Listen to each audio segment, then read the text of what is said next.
So we've went over most of the file security issues and techniques that we can do with the htaccess file. We can also implement password protected directories, and if you have cPanel or another good hosting panel, there's usually an area where you can password protect your directories. So that's just an added layer of security. I know with cPanel it's difficult to password protect the WordPress admin directory if your WordPress site isn't a subdirectory like mine is, because here we're in the public HTML directory, and then WordPress is in blog, and then inside of that is the WordPress admin directory. So let's pretend that the WordPress is installed in our root in public HTML, where it usually would be.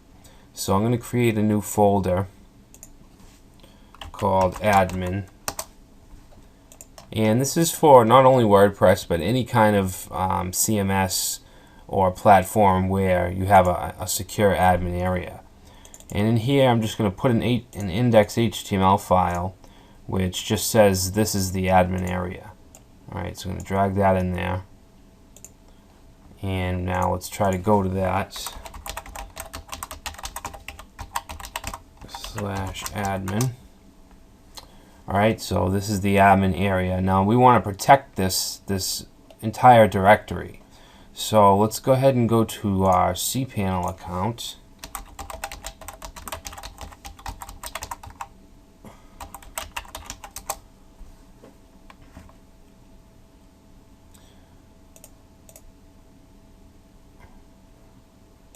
Alright, so if you have cPanel, you should have some kind of layout like this. You might have a different template, a different style, but you should have pretty much the same icons.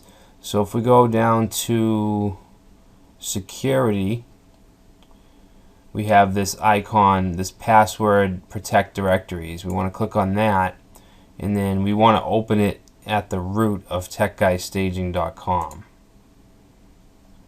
Now here is where we can choose which folders we want to password protect.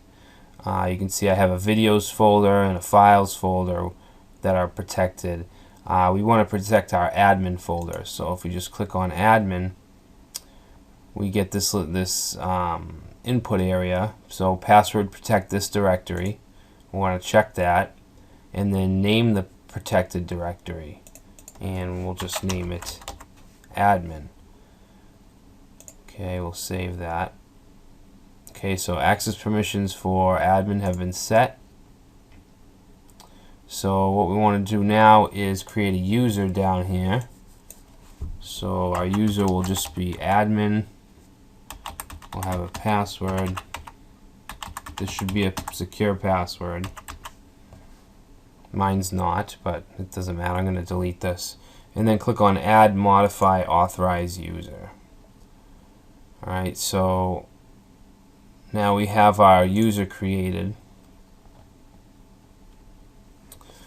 And down here we can see all of our authorized users for this area, for this admin area.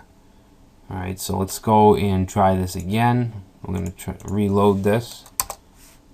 And now we get a security pop-up. And you wouldn't see this. Let me just open a new tab and go to that.